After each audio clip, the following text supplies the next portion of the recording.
What are you doing? Why are you sending me this form again? I just stay here, stay in America, spend your money. Matter of fact, let's pull it all the way back, stay in your city. And yeah, because it's crazy talk. To pull your head out of your head. What's up, everybody? Welcome back to the channel. If you don't know me, my name is Craig. I'm a retired American living here in the country of Thailand off of my Social Security and luckily a state pension. And if you've watched the previous video I did on my Social Security being suspended, update on that, it's still suspended. That's right. And what is today? Today is March 1st. Social Security suspended last month. Should have received it on the 3rd. Didn't get it. Back and forth and back and forth and back and forth. On the 18th of February, they did send me a form via email this time and say, go ahead and fill this out, get back to us. Hopefully better to be by courier. So I said, oh, all right, I did that, tracking and everything. They received it at the U.S. Embassy on the 25th of February. So that's like, what's that, 6, 7, 8, 4 days ago. And I did follow that up. As soon as the tracking did get there, I captured the tracking sheet as received, and I sent them an email saying, yo, you got the thing, just wanted to let you know. And they responded to me, get this, by sending me another form. Yeah, they responded to me. Well, first you get the response that says, do not reply, we got your email. Then they send me another email saying, oh, just let you know we can't do things electronically. Here's a form, send this back to us. And like that, like as if all the way back to step, 18 or on February 18th. So I was like, are you kidding me? So I actually even I replied right away to that email. As soon as I got it, I stopped my truck I was driving and I replied right then. So hopefully the person, bing, gets the reply that was actually sending it. And I said, what are you doing? Why are you sending me this form again? I just attached to you the completed tracking of you receiving the document you just sent me, 2 weeks ago or whatever. Please check your mail. And then, and fairly quickly, I think within the hour maybe, they email me again, and the person just goes, will do. But please be aware that they were inundated with the 7162 and 7161 forms right now, and we're trying to get to them all like that. So basically buying more time. And this is why in the initial one they say get the form back to me, and within 7 to 10 business days they can address it or correct it. So hopefully sometime this month in March it may be corrected that I actually received my Social Security, yeah, and the back pay Social Security. So I really hope so. And on that note, also with the WEP, remember the windfall elimination provision and the government offset provision that was retroed, made into law and everything. And then recently, and I shared this I think in the previous video, that they had said, oh my God, looks like it's going to be like a year before you see that again. So you wind up with 2 years worth of back pay or something like that. And I'm sure that just took the wind out of everybody. But then, of course, as everything changes, just the other day or whatever, maybe 3 or 4 days ago, they came out saying, hey, good news. Looks like we're going to start shipping those payments out and making that correction by April 1st or something like that. And hopefully that's not an April Fool's joke. Although I did have one of my friends who did receive actually mail, an email from Social Security with the WEP information, like, hey, you're gonna be getting this and blah blah blah. So it was like, oh my gosh, it's starting. But of course, when I go to my Social Security website, there's nothing in there. Why? Well, probably because I'm suspended. So they're like, oh, let's just, anybody who's suspended, don't send them any updates, or don't talk to those people, and so I just want to anyway. So that's where I'm at with the update on my Social Security suspension, and it could very well be that for many people.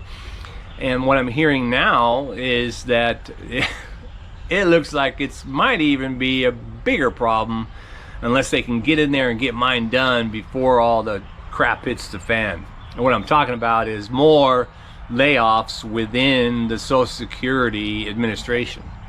Now, I know you guys are all familiar with DOGE, or Department of Government Efficiency, and if you're not, you know, go to the DOGE website and look at it. It's you know, it's not black for a reason, or I mean, I should say it's dark for a reason, probably. But yeah, so they account for everything they've done there. They try to be as transparent, I suppose, as they want to, showing you all the cancellations and closures and all this, and what was being expended, and maybe what's being recovered, and all this money. And you're thinking, oh wow, that looks very great.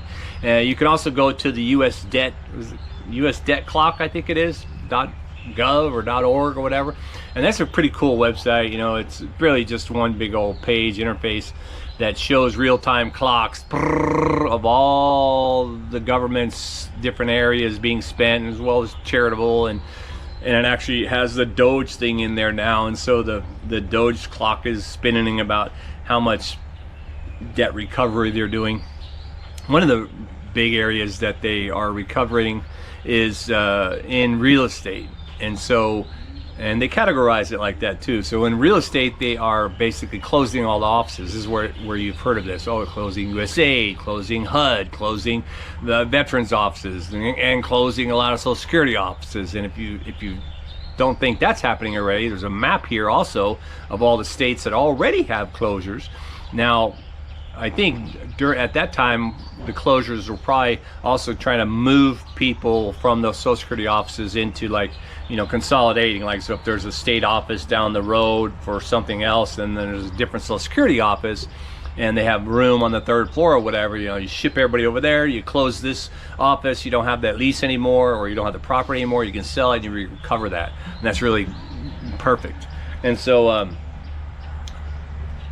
you know, they can chalk that up to actually recovered funds, although they won't see the recovery of those funds, I believe, until, you know, the next fiscal year or whatever. So everything you see on the website, and some of you guys respond like that, well, I've already have $50 billion recovered. No, those are just kind of real-time, I guess projections would probably be a better word.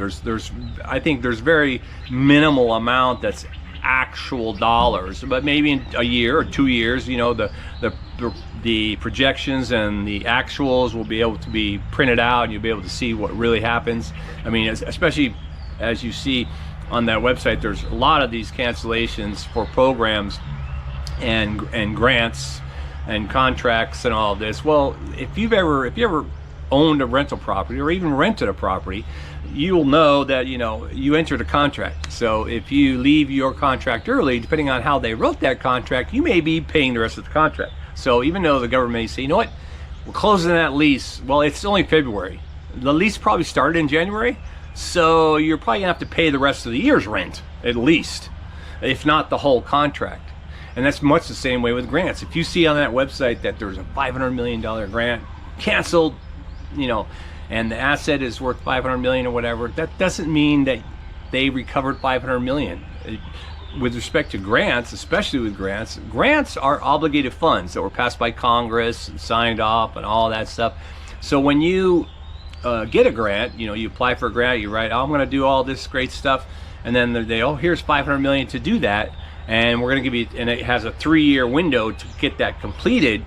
And they also say it's also renewable. So if you have a $500 million grant, here it is for these first 3 years, meet all the criteria, because we want you to meet the criteria you said you were going to do. At the end of 3 years, you submit all the data that shows the criteria, we renew your grant, you get another 500 million, da da da da da. So, but what happens is DOGE will come in and they basically kill the grant, and the government can do that. They say, okay, you know what? We're canceling the grant, that's 500 million. And on paper, it looks like, oh my God, you got 500 million. But really, the first 500 million, likely you're not gonna get that. The person still gets to keep it. One, if it's the first year of the grant, they already drew down. Remember, so what happens is with grants, when you're awarded a grant, the federal government attaches with your bank account, and you're able to draw down that money from the federal government to your bank account, whether it's a state or even an individual in some cases. I've written hundreds of grants and millions of dollars, so I know a little bit about what I'm talking about. So when you do download that money, it's in your bank, and you can start spending it because you need to, right? So if you spend 150 out of the 500, and there's still 350 that you haven't drawn down yet, or maybe you did draw it down, but you haven't spent it yet, and then the government comes in and says, you know what, we would like to try and take that money back. Well, they can't. They can't take it back unless they de-obligate that money, and the only way to de-obligate that money is for just cause in the legal sense. And so how they do that is really just to be able to find a flaw or a mistake maybe you made. When you write grants, you know, they're very technical in terms of the details and the markers for achievement that you're going to make and the things you're going to do. You know, 70% of all, you know, recipients in this grant will stand on their head by, you know, August of 2022 or whatever. And so if you want to claw that money back and you want to de-obligate the funds within the grant, you need to look for those technicalities and say, oh, they didn't do this. And if the government can find something that you haven't done within the grant as specified, then that gives them reason to find default on the grant and be able to claw back the money. And that means clawing it all the way back from your bank account. So, you know, be aware of that. And actually, even within the text about when you draw down money and stuff in the agreement about the grant money, from the government, it'll always say, we can come and take it back out of your bank. So it's written in there, but they can't just do it, you know, willy-nilly because some guy says, hey, you know what, so what they can do, though, again, is cancel the grant. So that means that if they're in year one, then, you know, they still get to use this money for the 2 more years in a 3-year window, but this next round will just be canceled, and the government's privy to do that. There's been plenty of grants that I tried to help people with where they're like, oh, we need to spend this money, we only have 1 year left, you know, there's 3/4 of the money left, we need a program, you know, blah blah blah. And so you try and get all that money spent before the government comes in and says, you got leftover, we're going to cut it. And not only that, but because you had leftover, you're really telling us you really don't need that much. So if you wanted, you know, if you had a $100 million grant and then you all of a sudden didn't spend 50 million of it, but you really got, you know, need the program or whatever, the next time you apply for the program in the next round, guess what, you're probably only going to get 50 million because you only spent 50 million the first time. And so I just share this a little bit because what you see on the website, on the DOGE website, is probably not accurate. And if you know, and you don't have to believe me. If you want, look at one of those things that says 50 million or whatever it says, and it'll actually give you the title. It'll say where it came from and all that, and then just put it in the internet before you comment to me and say, I don't know what I'm talking about or whatever. Put it in the internet.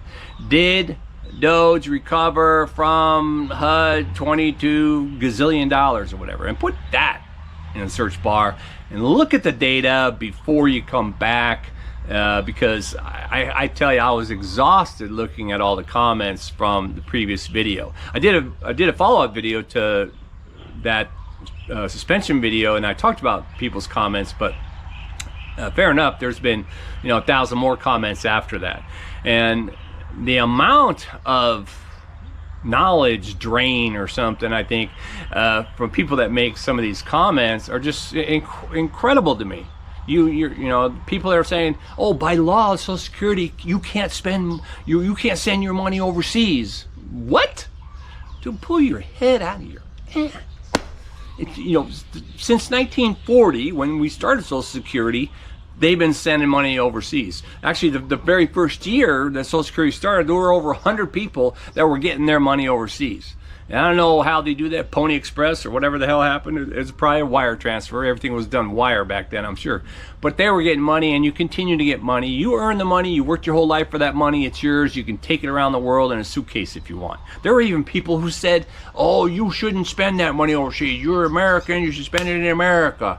Oh, yeah, right. So then I shouldn't go. What about if you wanted to go on a cruise? No, don't go on the cruise. No, no, no, no. We want to go to Mexico? Oh, no, don't go to Mexico. Just stay here, stay in America, and spend your money. Matter of fact, let's pull it all the way back. Stay in your city and spend all your Social Security money in your city. That's what you should do, you know.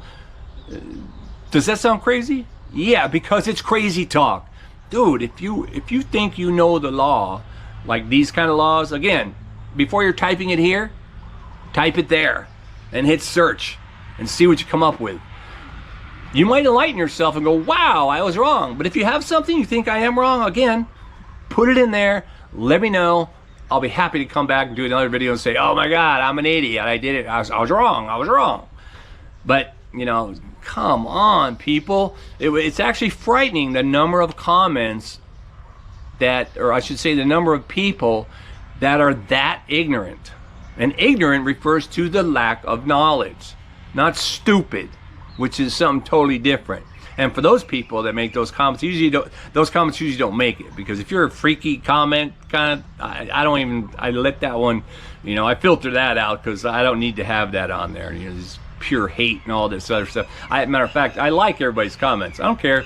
You want to be on this side of the fence or on this side of the fence, I'll like your comment, no problem. But if you're because I want to be able to engage, and I engage in thousands of comments. But you know, if you're psycho, clearly psycho, yeah, no, you're going to get a big no, and I can't put that comment on that. And because what'll happen is I feel, and it's not because me personally, it's not like, oh my God, I hate your comment, which I can certainly disagree with your comment, but I look at some comments and I think, you know what, if I publish this comment, they're going to go after this person. And there might be some guy, one guy, looks at that comment that says, you know what, I'm going to find this person out and I'm going to tear down their house or whatever, you know. So I try and be a little bit moderate on you know, watching the comments now, especially when they get a whole lot of them. And you know, these are hot button issues. I mean, you know, I'm pissed, really, you know, that my Social Security has to go through all this. But you know, I'm thankful that I actually have a pension, so I can ride the tide, so to speak. Although now, again, what we're seeing this morning in the news again is that, and also on Social Security, that there's going to be more layoffs within the Social Security system. And you're talking, the letter or the instruction out to Social Security office managers or whatever was that they need to produce a report, you know, so that they can start making bigger decisions at the very top, but to produce a report where they could see a 50% reduction in staff. Are you freaking kidding me? 50. We already, as a matter of fact, last year, I mean, every year, and I'm talking really fast right now, but every year, Social Security and the viability of the program is a hot button issue. There's congressional testimony going back ages about Social Security, what are we going to do, blah, blah, blah, blah. And last year, I remember, because I was retiring and all that, right? So in about the same time, I guess, or maybe March or April of last year, they had testimony that you know, the guys were just sharing that, hey, look, you know, since 2015, when they first did a different study, from 2015, you know, into 2024, there are 7 million more people on Social Security. So like right now, it's probably closer to 70 million people total. And you remember the population of America, that's a third of the population. No, well, more than a fourth of the population. But there's also 7,000 less. There was also 7,000 less employees than there was in 2015. So they projected by the end of 24, which was just 2 months ago, that you'd be serious manpower problem. And this is why even in America, you make a phone call and it says, yeah, you know, can you wait? And then you're waiting on the phone for 3-4 hours. Or they say, you're gonna have to leave your number and we'll call you back. That's a better option for you. And so then you have to sit by your phone for a few hours to get the call that may wind up leading to another call. And this is strictly a manpower issue. Now, the people that are really knowledgeable, that are able to solve your problem over the phone. Hold on, they pull up a screen, they do their thing, they do like this, boom, fix your SSI, your SSDI, your SSA, they fix the problem, they sent you the form, whatever. They're all, I mean, these career individuals, if you delete, or if you take away 50% of the smart people, of the people with all the knowledge within Social Security system, you're gonna have the biggest brain drain in history, probably. And I can tell you right now that if I'm working in Social Security and I come in every day, I'm like, hey boys, what's up? And I'm feeling real good about my job. I'm working my ass off. It's fully stressful. And then this 50% mandate comes in, or even not 50%. If I have 20 people in my office that I work with, and the directive comes down, and all of a sudden 10 of them get fired, or they have to leave, they're no longer employed, and you know, hell, all 10, if not several of them, were my best friends, man. They're one of the reasons I come to work, is because I like working with them. Well, what am I gonna do? What you're gonna do is you're gonna see people like that retire out. They're gonna quit themselves and say, you know what, I can't deal with this, I'm done with this. So now these career individuals, who really should stay and are an integral part of the system, are gonna quit. They're just gonna quit. They're not gonna want to be there any longer. They don't want to deal with it, especially if they're losing half their workforce. They barely stay afloat as it is, handling the stuff, and now you're gonna kick out the chair from under them. Oh my God, that is not efficient, man. That's not efficiency at all. That's, you know, there are certain areas where waste and government fraud and abuse and all that stuff can certainly be tackled. We all know that one. But I think Social Security, that kind of area, they should be putting in 50% more people, not removing them. So they look at all, and first, you know, in terms of HR, you kind of look at the fringe, and this is why they started with probationary employees on all these things, like the National Forest Department and the government and the intelligence and all this stuff. They look at probationary because they go for the fringe. Well, guess what's on the fringe out here? Yeah, the foreign service workers that are in U.S. embassies around the world. This is your federal benefits unit. Federal benefit units, your FBUs, are located within embassy compounds around the world.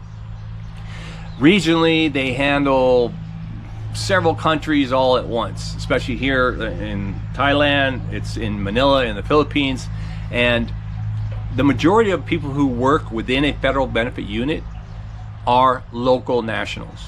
They're not making much money because they tend to pay them on the higher end of a local wage, but at least they're getting that wage and they have a good job. And actually, they even usually foreign service workers usually are also eligible to be part of the defined benefit plans and stuff. So there are some perks to working, certainly for the U.S. government, but you're not getting U.S. wages. Obviously, there's probably a liaison or a U.S. citizen agent who is working, you know, hand in hand with them, but he's probably the one guy or she's the one lady who's working there, and then, you know, they might have as many as 10 different local staff working to handle the foreign benefit unit influx of all these forms and everything like that. And then they're going to get a memo that says, yeah, by the way, you're going to cut half of those people. Are you kidding me? Not only will that slow us down here as foreign you know, immigrants or expats living overseas, but, you know, it's going to knock the floor out of those people in all those foreign countries, because they're probably wrapped up their whole lives in there. That money determines whether they eat or don't eat. And actually, you know, fair enough, that probably is the same way for half the people that are being terminated in America and all across the nation. Most people in America could say, oh, I live paycheck to paycheck, and they probably do. So if you take the paycheck away, oh man, you're screwed. Fortunately, there is an unemployment program in there. I do not believe there's unemployment for foreign service workers abroad. They basically, they lose their job, that's it, they're done. So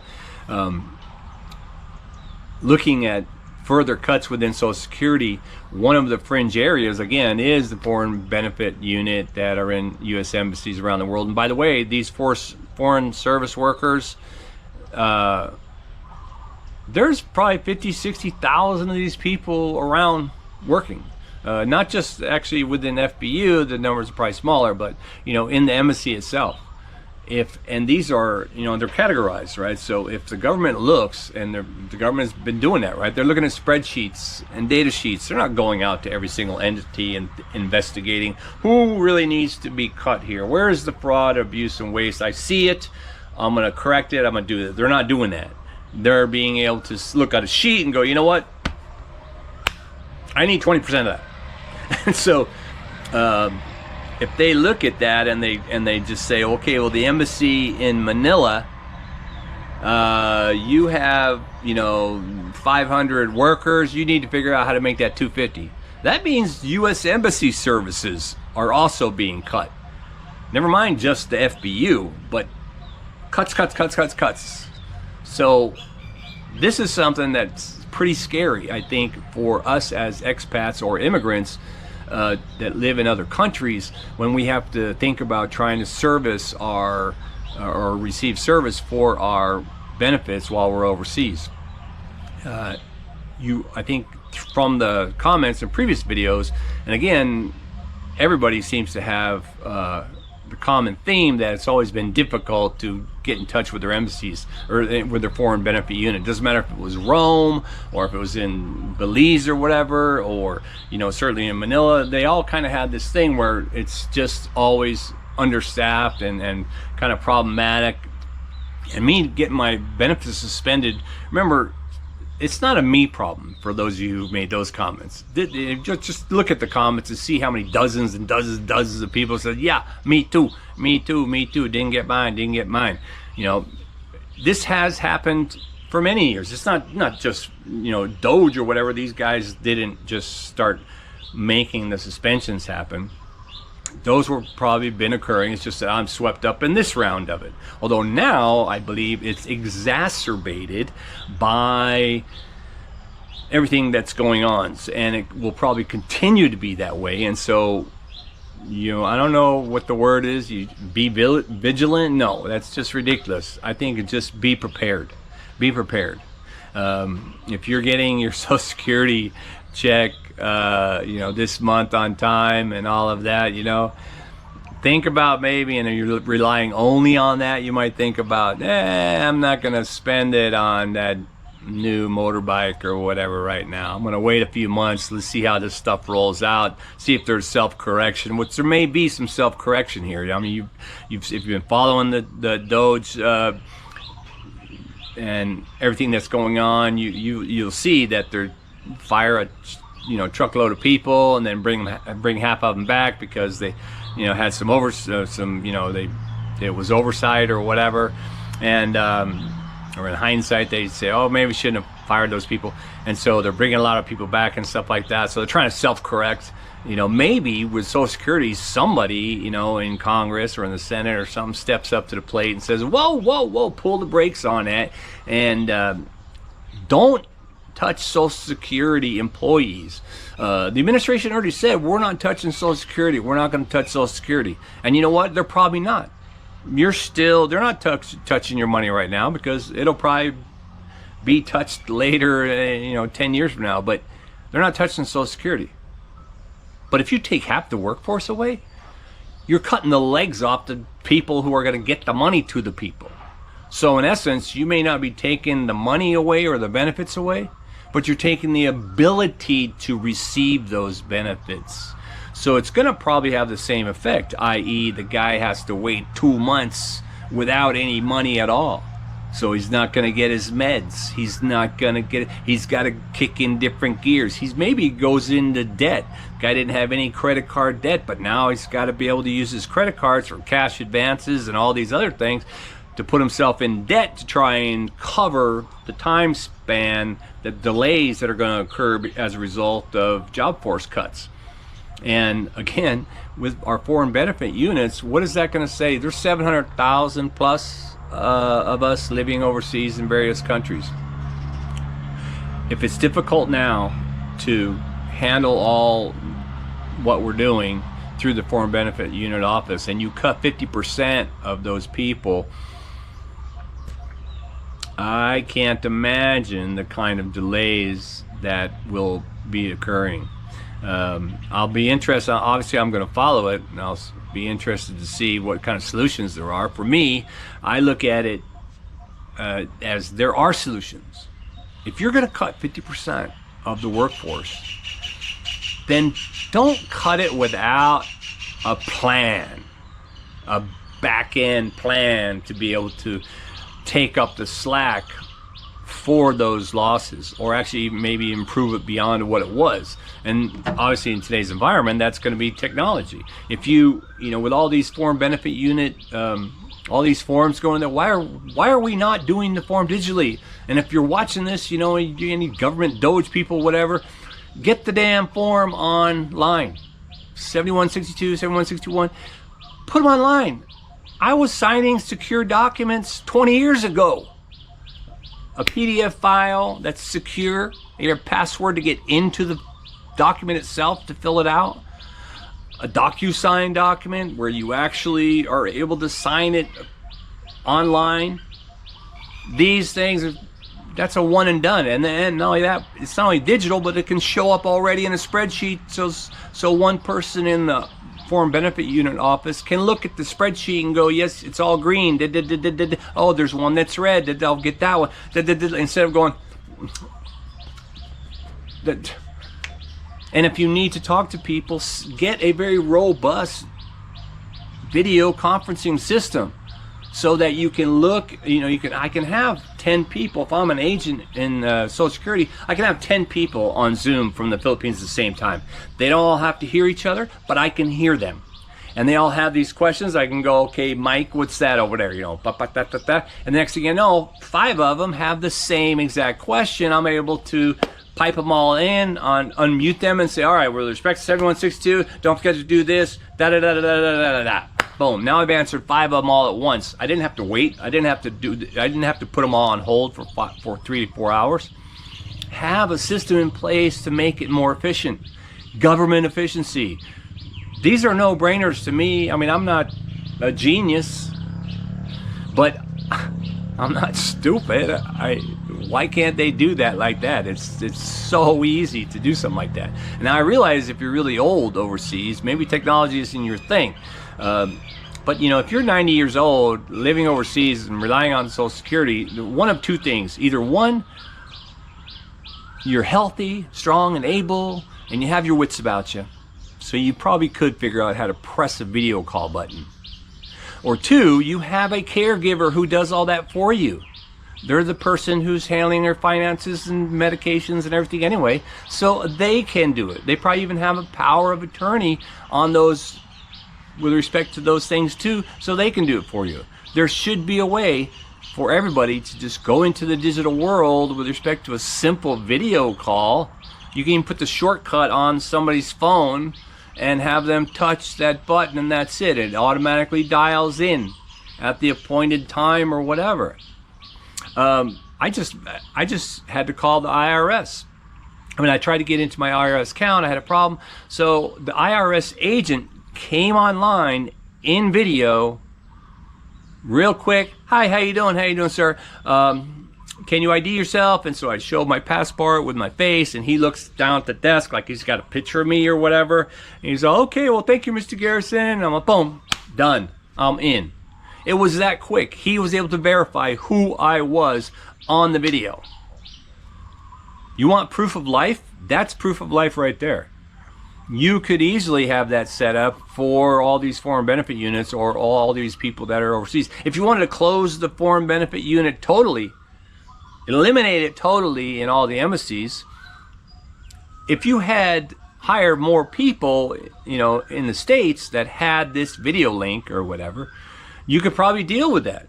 Obviously, there would be a need for those people to probably be staffed, maybe in a 24-hour shift, or like, you know, 3 8-hour shifts or something like that, because people from around the world are on the different time clocks, right?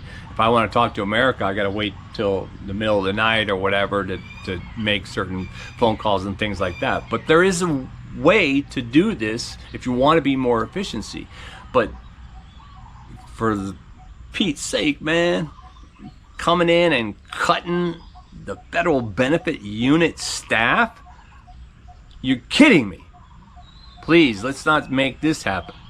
But it's happening in real time right now as they move forward with more Social Security cuts. So I can only hope for the best and hope for better efficiency in terms of how we are able to meet the requirements as expats and immigrants living overseas, so that we're not wrapped up in all of a sudden having to everybody fly back to America to sit in a Social Security office all day to try and get help and get unsuspended or get your document done. And it's just, I don't know, man. I mean, I'm like I say, I'm good now because, one, I'm only 67 this year. I'm in good health.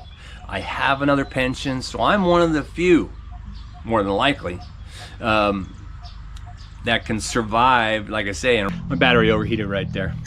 Speaking of overheated, I've been talking so fast. I know I'm talking a lot, and I'm probably overheating myself.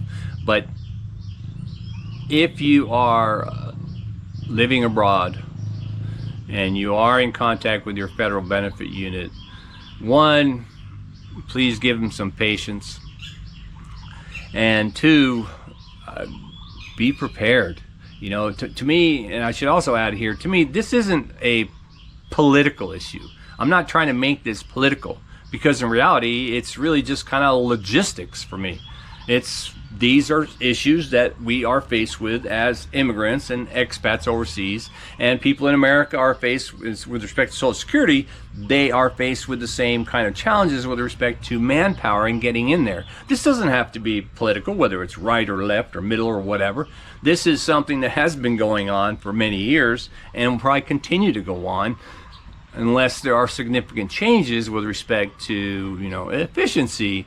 But for me, and here in Thailand, I do feel fortunate that I am in Thailand, because if you haven't seen it, this is where I live, and I like it a lot. All right, guys, again, you can leave comments. I'll try and answer as many comments as you can. Try not to go at each other on the politics side of it. We all know that's the horrid section to get into in terms of the comments, but there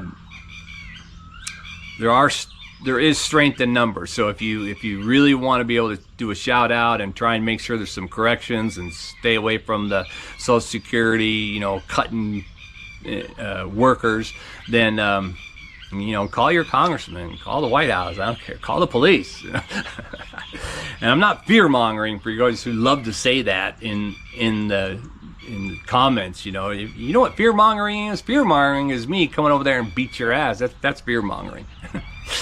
Speaking of which, I heard some guys, two guys talking like in the chat. They're going back to each other. You know, one of the things, and it's a real thing, which is that there's so much of this not unemployment, but so much people getting fired, right? Losing their jobs, career this, people having to retire, or people fed up and retiring, just like I was mentioning before. You're gonna have this brain drain and all that stuff. Well, I think we can all agree that if you look at the workforce in whole, there's probably some unstable people out there. And this is the part where, you know, you might have fired the wrong person.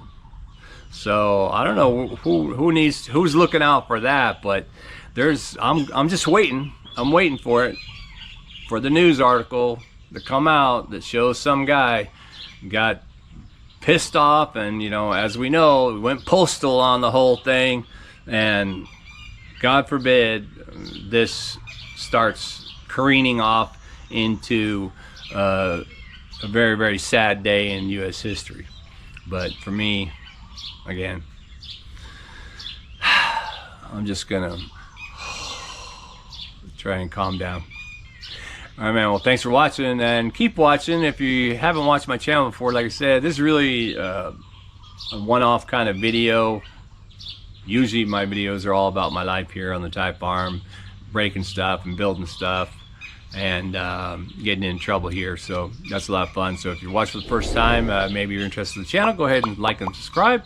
And I'll see you on the next video. Hopefully I can provide an update when I have cash in hand from my Social Security.